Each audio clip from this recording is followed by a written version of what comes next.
नींद में बोलने वाली बहू। उस चाय वाली आंटी को तो मैं छोड़ूंगी नहीं। 12 रुपए की चाय में उसने एक इलायची का दाना तक नहीं डाला। अब देखो कल मैं उसका क्या हाल करती हूँ। चेतना की आवाज सुनकर उसके माता पिता वहां आ जाते हैं।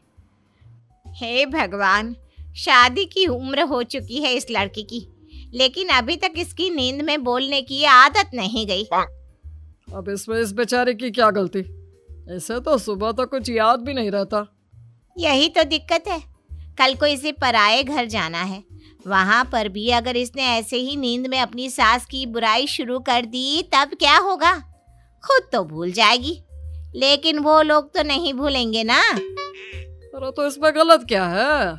वैसे भी हमारी बेटी नींद में सच ही तो बोलती है। आप अभी ना ये सब हल्के में ले रहे हैं। कल जब इसके ससुराल वाले इसे नींद में बोलने की वजह से घर से निकाल देंगे ना, तब बैठकर पछताते रहना। अब हम इसमें कर भी क्या सकते हैं? सभी डॉक्टर्स ने तो अपने हाथ खड़े कर दिए। ऐसे ही दिन गुजरते जाते हैं। चेतना के माता पिता उसकी नींद में बोलने की बीमारी से परेशान रहते हैं। तभी एक दिन चेतना को देखने अनमोल नाम का एक लड़का अपने माता पिता के साथ आता है। बहन जी, हमें तो आपकी लड़की बहुत पसंद है। हमने तो अभी से इसे अपनी बहू मान लिया है। हाँ जी, अब बस आप ये बताइए कि शादी कब करनी है? हम तो इसे बहू बनाकर ले जाने के लिए बेचैन हुए जा रहे हैं। हमें भी आपका लड़का बहुत पसंद है। अब जब आप कहो हम इनकी शादी करवा देंगे। अगर आप लोगों को ऐतराज ना हो तो 1 हफ्ते बाद ही शादी का शुभ योग है। क्यों ना हम तभी इन दोनों की शादी करा दें? हाँ, क्यों नहीं, हमें इसमें कोई ऐतराज नहीं है। देखते ही देखते चेतना और अनमोल की शादी हो जाती है। अपनी नींद में बोलने वाली बीमारी से अनजान चेतना शादी से बेहद खुश होती है। ससुराल में पहले दिन ही वो अपने व्यवहार से सबका दिल जीत लेती है। शादी के पहले दिन। बहू, तेरे मायके वालों ने तुझे क्या क्या सामान दिया है, बताना तो। मम्मी पापा ने मुझे 2-4 साड़ियाँ और कुछ गहने दिए हैं। बहू, एक काम कर, वो सब ना तू मुझे दे दे। वो क्या है ना, मैं उन्हें अपनी तिजोरी में रख दूंगी। तुझसे कहीं इधर उधर हो गए तो। चेतना अपनी सास के इरादों को समझ जाती है, लेकिन वो कुछ ना बोलकर गहने देना ही उचित समझती है। ये लीजिए मम्मी जी, मायके से मुझे यही सब मिला है। अच्छा किया बहू जो तूने मुझे ये सब सौंप दिया। अब सुन, ये सब तू अपने मायके वालों को मत बताना। घर की बात तो घर में ही रहनी चाहिए ना। जी मम्मी जी, आप चिंता मत कीजिए, मैं उन्हें कुछ नहीं बताऊंगी। चल, अब तू अपने कमरे में जाकर सो। हाँ बेटा। सास की बात मानकर बबीता अपने कमरे में चली जाती है। रात में अनमोल और चेतना साथ में ही सोए होते हैं। इतने में चेतना फिर से नींद में बोलना शुरू कर देती है, और इस बार वो किसी और की नहीं बल्कि अपनी सास की ही बुराइयां शुरू कर देती है। मेरी लालची सास ने मेरे सारे गहने ले लिए। माँ पापा ने कितने प्यार से मुझे वो सब दिया था। मेरी सास इतनी लालची होगी, इसका तो मुझे अंदाजा ही नहीं था। चेतना की आवाज सुनकर अनमोल की नींद खुल जाती है। वो बिस्तर से उठकर चेतना की तरफ देखता है। ये चेतना नींद में क्या बोले जा रही है? मेरे मायके से इतना दहेज मिलने के बाद भी उस खुसड़ बुढ़िया का पेट नहीं भरा। मेरी साड़ियाँ, मेरे गहने सब उस चुड़ैल बुढ़िया ने हड़प लिए। अनमोल ये सब सुनकर हक्का बक्का रह जाता है। वो चेतना को जोर जोर से आवाज देकर हिलाने लगता है। चेतना उठो, क्या बड़बड़ाए जा रही हो? उठो चेतना। अनमोल चेतना को उठाने की भरपूर कोशिश करता है, लेकिन उठना तो दूर, चेतना टस से मस तक नहीं होती। अंत में थक हार कर वो अपने दोनों कानों में रुई डालकर सो जाता है, और अपनी नींद में बोलने की आदत से अनजान चेतना बेफिक्र होकर पूरी रात भर बोलती रहती है। अगले दिन सुबह। मम्मी जी, आज मेरी पहली रसोई है, खाने में क्या बनाऊं? अरे जो तेरा मन हो कुछ भी बना दे अच्छा सा। वैसे अनमोल कहाँ है? उठा नहीं अभी तक? नहीं मम्मी जी, वो तो ऐसे घोड़े बेचकर सो रहे हैं जैसे रात भर सोए ही ना हो। इतना कहकर चेतना रसोई में खाना बनाने के लिए चली जाती है। थोड़ी देर में अनमोल भी उठकर बाहर आ जाता है। अरे क्या हुआ अनमोल, इतनी देर तक तो तू कभी सोया नहीं, फिर आज कैसे इतनी देर तक सोता रह गया? अब क्या बताऊं माँ, पूरी रात चेतना ने सोने ही नहीं दिया। वो रात भर। इससे आगे कि अनमोल कुछ कहता उससे पहले ही दुष्यंत बोल उठता है। ये सब बातें कौन बताता है नालायक? अरे पापा, पहले मेरी पूरी बात तो सुन लो। आप जिसे अपनी बहू बनाकर घर लाए हो ना, वो कल पूरी रात नींद में आप लोगों को गालियां दे रही थी। गालियां? लेकिन क्यों? अरे वो सब तो आप माँ से ही पूछो। इन्होंने बेचारी के सारे गहने जो ले लिए थे, तो नींद में वो गाली ही देगी ना इन्हें। अब काम भी तो ऐसा ही किया है इन्होंने। हाँ? अरे तो मैंने कौन सा बहू से जबरदस्ती गहने मांगे थे? अरे वो तो मैंने सोचा कि जब मैं अपने गहने तिजोरी में संभाल रही हूँ तो बहू से भी पूछ लेती हूँ। बबीता की बात अभी पूरी ही हुई थी कि तभी वहां चेतना सभी के लिए खीर लेकर आ जाती है। ये लीजिए मम्मी जी, मैंने आप सबके लिए खीर बनाई है।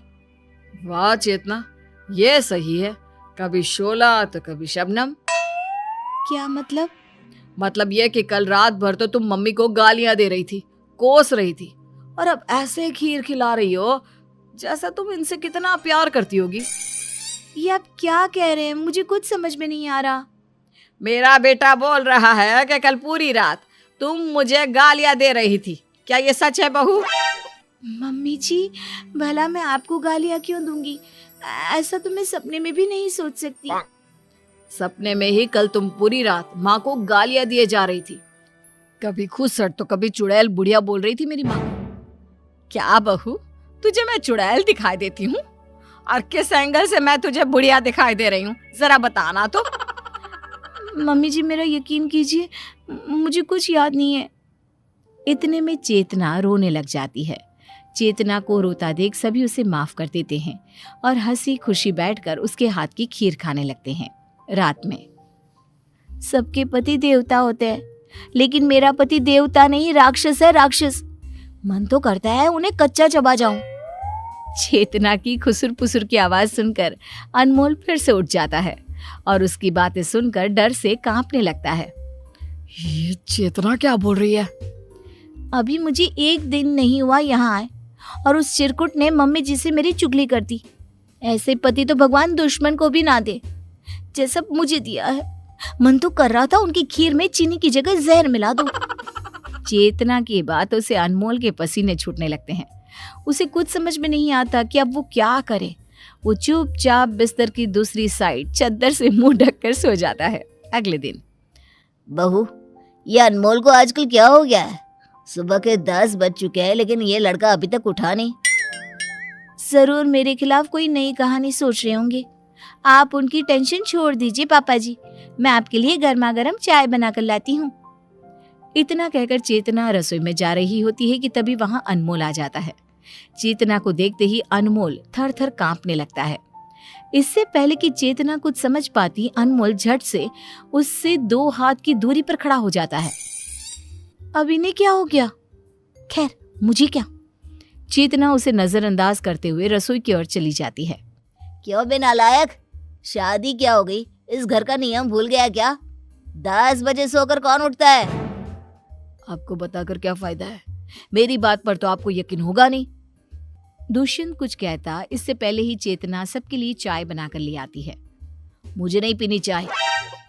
वैसे तो रोज सुबह उठकर तू चाय मांगा करता था, फिर अब क्या हो गया तुझे? माँ, मुझे इसके हाथ की चाय नहीं पीनी। क्यों? क्या मैंने इसमें आपके लिए जहर मिलाया है? तुम्हारा भरोसा नहीं है? क्या पता जहर ही मिलाया हो मेरी चाय में। अनमोल की बातों से चेतना को फिर बुरा लग जाता है। वो रोते हुए वहां से चली जाती है। ये क्या है अनमोल? चेतना बीवी है तुम्हारी, वो तुम्हें जहर क्यों देगी भला? अरे पापा, कल वो नींद में यही सब बोल रही थी, उसका क्या भरोसा? कल बोल रही थी, आज सच में जहर दे देती तो। अनमोल की बातें सुनकर बबीता आग बबूला हो जाती है और तुरंत चेतना के मायके वालों को फोन लगा देती है। नमस्कार बहन जी। नमस्कार बबीता जी, सब ठीक है ना? अब हम आपको क्या बताएं, जब से आपकी बेटी इस घर में आई है तब से कभी नींद में मुझे चुड़ैल बोलती है तो कभी बुढ़िया, और हद तो तब हो गई जब आज उसने मेरे बेटे को भला बुरा बोला। आपने अपनी बेटी की नींद में बोलने की बीमारी के बारे में हमें पहले क्यों नहीं बताया? देखिए बहन जी, आप उसकी बातों का प्लीज बुरा मत मानिए। वो नादान है और फिर उसे ना अपनी इस आदत के बारे में पता तक नहीं है। दरअसल दिन भर में उसे जिन बातों का बुरा लगता है ना, वो सिर्फ उन्हीं बातों को सपनों में दोहराती है और फिर सुबह तक तो सब भूल भी जाती है। तो आप ये कहना चाहती हैं कि हम उसे खुश नहीं रखते? नहीं नहीं, मेरे कहने का वो मतलब नहीं था। आप बस उसे एक बार समझने की कोशिश कीजिए। वो कभी किसी को पलटकर जवाब नहीं देती ना, इसलिए जब कोई बात उसके दिल में चुभ जाती है तो वो उसे नींद में बड़बड़ाती रहती है। मीनाक्षी की बातें सुनकर बबीता सोच में पड़ जाती है और फोन रख देती है। कुछ समय बाद घर की नई बहू को देखने पास ही रहने वाले पड़ोस के कुछ लोग आते हैं। बबीता, तेरी बहू तो बहुत सुंदर है।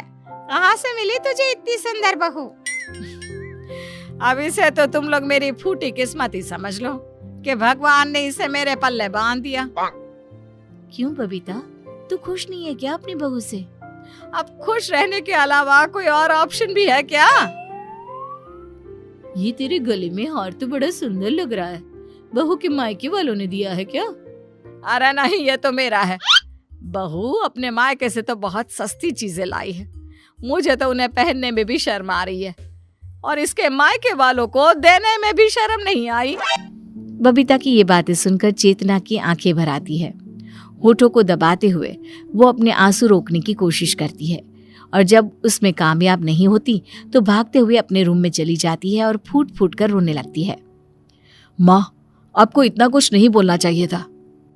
बेटा, मैं चाहती थी कि वो खड़े होकर बोले, जिससे उसे फिर कभी नींद में बोलने की जरूरत ही ना पड़े, लेकिन सब उल्टा हो गया।